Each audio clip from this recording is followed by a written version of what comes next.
The wind licked her more roughly now.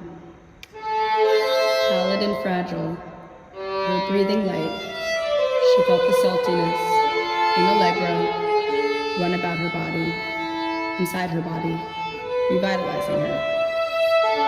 She half opened her eyes. Below her the sea breathed in waves of tin, lying there deep, coarse, serene. It moved dense and volatile, coiling around itself. Then, over the silent sands, it stretched like a living body. Along with the little waves was the sea. The sea. The sea, she said quietly, her voice rough. She descended the rocks, faintly traversing the solitary beach until feeling the water on her feet. Kneeling, her legs shaking, she drank a peck of sea.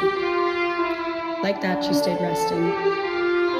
At times, she half closed her eyes, right at sea level, and wavered. So sharp was the vision, just the long green line, joining with her eyes, the water, infinitely. The sun broke the clouds in the tiny blinks that shimmered over the water, with flames alighting and going out. The sea, beyond its waves, watched from afar, quiet, without sobs, without breasts. Big, big, big, she smiled. And suddenly, like that, without pause, she felt something strong inside herself, something amusing that made her tremble slightly.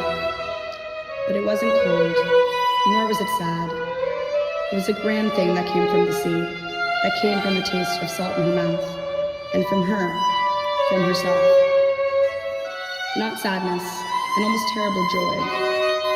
Each time she fixed herself on the sea, in the quiet shimmering of the sea, she felt that knot then a loosening in her body, in her waist, in her chest. She didn't know if she had to laugh because nothing was properly funny. The contrary, on the contrary, behind it was what happened earlier.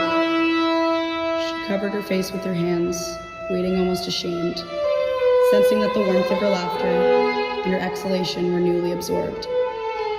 The water coursed around her feet now bare, escaping clear, like a transparent beast, transparent and alive. A slight urge to drink it, to bite it slowly. She picked some up, her hands clenched. The smooth little pool sparkled serenely in the sun, grew warm, fled away.